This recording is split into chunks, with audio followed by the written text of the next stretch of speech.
हाय दोस्तों, स्वागत है आप सभी का इस एचडी ग्लोरियस चैनल पे। आइए आज हम आपके लिए एक महत्वपूर्ण टॉपिक लेकर आए हैं, भारत का भूगोल। और इस भारत के भूगोल को पढ़ने से पहले हम कुछ बेसिक कॉन्सेप्ट को समझते हैं और उसके बाद हम भारत के भूगोल का आपको फुल कॉन्सेप्ट बताएंगे। तो आज हम पहली बार इसका पार्ट 1 आपके सामने लेकर आ रहे हैं, भारत का भूगोल को जो बेसिक कॉन्सेप्ट है। और इस कॉन्सेप्ट को समझते हुए हम पूरे भारत के भूगोल को रिकवरी करेंगे। तो अगर आप हमारे चैनल पर वीडियो को पहली बार देख रहे हैं तो आपसे रिक्वेस्ट है कि हमारे चैनल को सब्सक्राइब कर लें, ताकि जो भी नए वीडियो अपलोड करें उसका नोटिफिकेशन सबसे पहले आपके पास पहुंचे। तो आइए हम बेसिक कॉन्सेप्ट देख लेते हैं, भारत के भूगोल में क्या पढ़ना है हमें। तो देखिए, सबसे पहले एक हम फिगर के माध्यम से समझते हैं।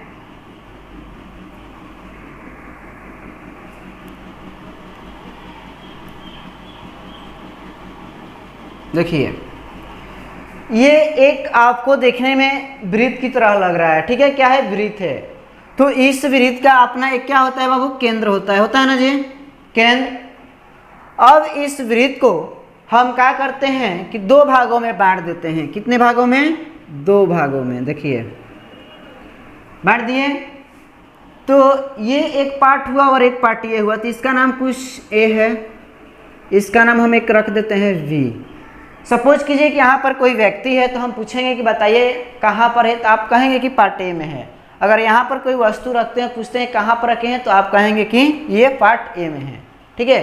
तो अब इस वृत्त को हम एक पृथ्वी मानते हैं। क्या मानते हैं जी? अर्थ, यानी पृथ्वी मानते हैं। यह क्या है? हमारा पृथ्वी है।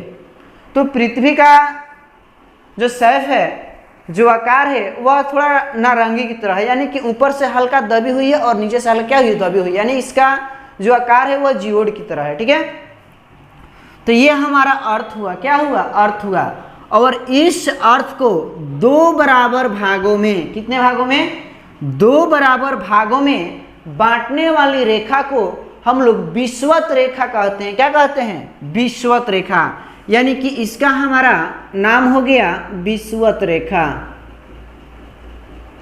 विषुवत रेखा, ठीक है। यानी कि पृथ्वी के दो बराबर भागों में बांटने वाली रेखा को क्या कहते हैं? विषुवत रेखा कहते हैं, या इसको हम लोग भूमध्य रेखा के नाम से भी जानते हैं, भूमध्य रेखा, ठीक है। ये जो विषुवत रेखा है, यह पृथ्वी पे हमारे 0 डिग्री से होकर गुजरती है। कितना डिग्री से? 0 डिग्री से। तो दो कॉन्सेप्ट आप लोग समझ गए कि पृथ्वी को दो बराबर भागों में बांटने वाली रेखा को विषुवत रेखा या भूमध्य रेखा कहते हैं। ये जो है हमारे पृथ्वी पर, यह 0 डिग्री से होकर गुजरती है। उसके बाद देखिए, ये जो विषुवत रेखा, यह पृथ्वी के दो बराबर भागों में क्या किया है? बांटा है। तो ऊपर वाला जो हिस्सा है, इसको हम लोग उत्तरी गोलार्ध के नाम से जानते हैं, और जो नीचे वाला जो हिस्सा है, इसको हम लोग दक्षिणी गोलार्ध कहते हैं। तो ये हमारा हिस्सा क्या कहलाएगा जी? दक्षिणी गोलार्ध। क्या कहलाएगा? दक्षिणी गोलार्ध, ठीक है। और ये वाला जो हमारा हिस्सा है, इसको हम लोग उत्तरी गोलार्ध बोलते हैं। क्या बोलते हैं? उत्तरी गोलार्ध, उत्तरी गोलार्ध। तो इसको आपको समझना है, ये हमारा भूगोल का क्या है? बेसिक कंसेप्ट है भारत के भूगोल को। तो अब देखिए, ऊपर वाला उत्तरी गोलार्ध हो गया और नीचे वाला हमारा दक्षिणी गोलार्ध हो गया, ठीक है। और इसी में हमारा जो भारत है ना, यहाँ भारत का स्थिति है ये, ठीक है। तो अगर आपसे कोई पूछता है कि बताइए भारत किस गोलार्ध में स्थित है, तो आप क्या बताएंगे? उत्तरी गोलार्ध में है, क्योंकि हमारा भारत यहाँ पर स्थित है। ये नहीं, दक्षिणी गोलार्ध में नहीं बोलना है। कौन गोलार्ध जी? उत्तरी गोलार्ध में, ठीक है। अब देखिए क्या हुआ कि इसी भूमध्य रेखा की तरह बहुत से सारे हमारे पृथ्वी पर इस तरह से रेखाएं खींची गई है, इस तरह से,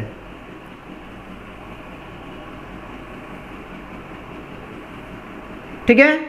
और हमारा यह उत्तरी गोलार्ध में भी इस तरह से रेखाएं खींची गई है।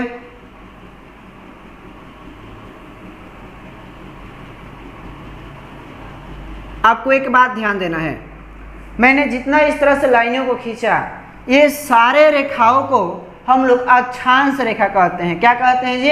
अक्षांश रेखा। इसका नाम क्या है? अक्षांश रेखा।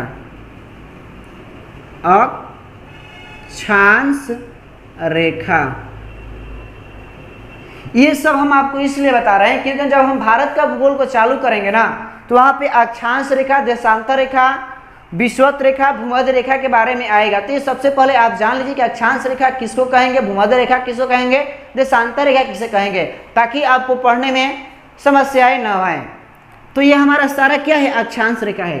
तो ये जो अक्षांश रेखा है ना, यह विषुवत रेखा से क्या होती है, किसके नीचे से, यह 1 डिग्री से चालू होती है। 1 डिग्री करके 2 डिग्री, इस तरह से करते करते यहाँ पर 90 डिग्री है।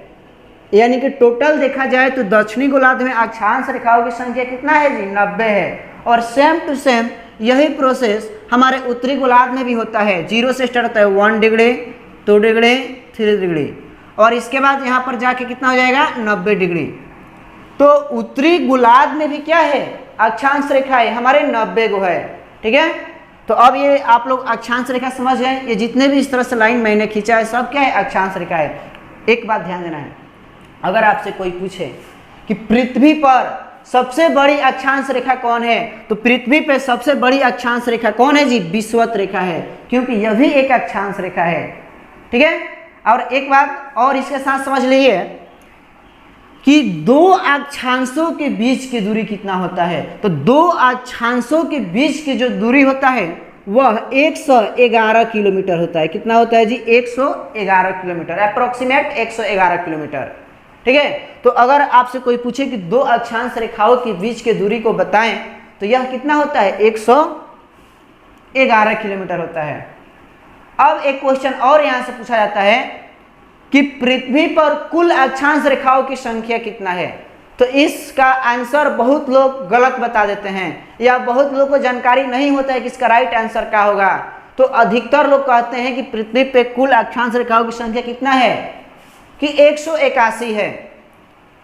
तो 181 है। आइए हम दिखा देते हैं कि 181 है कि नहीं है। देखिए यहाँ पर कैलकुलेशन कर लेते हैं। पृथ्वी पर कुल अक्षांश रेखाओं की संख्या, क्वेश्चन होगा हमारा, पृथ्वी पर कुल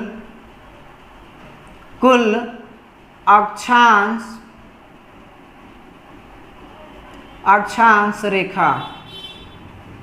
ठीक है, इसको देखते हैं पृथ्वी पर कुल अक्षांश रेखा कितना है। तो मैंने आपको पहले ही बताया कि दक्षिणी गोलार्ध में 90 गो, तो यहाँ 90 लिख देते हैं। उत्तरी गोलार्ध में मैंने बताया 90 गो, ये भी सही है, 90। अब देखिए ये जो विषुवत रेखा है, जो भूमध्य रेखा, ये भी तो एक अक्षांश रेखा है। तो एक इसको मैंने क्या किया? ऐड कर दिया। चलिए टोटल जोड़िए, 181 आया है ना जी। लेकिन ध्यान देना है 181 है नहीं। जब आप इस तरह से अक्षांश रेखाओं को खींचते आएंगे तो एक ऐसा स्थिति आएगा कि इसी आपको ये सर्किल पर ही एक लाइन को खींचना पड़ेगा। तो यह हमारा रेखा नहीं कहलाएगा, यह एक क्या हो जाएगा? बिंदु हो जाएगा। क्या हो जाएगा? बिंदु। जब इस तरह से आप खींचते आइए, तब क्या होगा? लास्ट में इसी लाइन पे आपको एक रेखा खींचना होगा।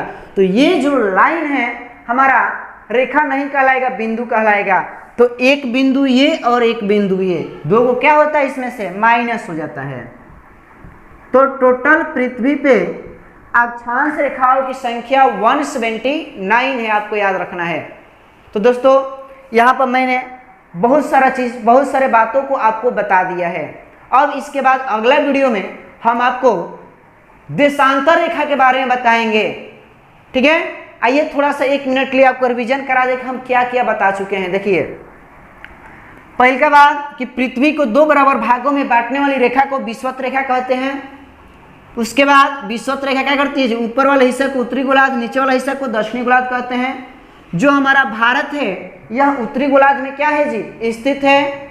और जितने ये लाइन मैंने खींचा है इस तरह से, सबको हम लोग अक्षांश रेखा कहते हैं। और पृथ्वी पे सबसे बड़ी अक्षांश रेखा कौन है? भूमध्य रेखा है। कौन है जी? भूमध्य रेखा है।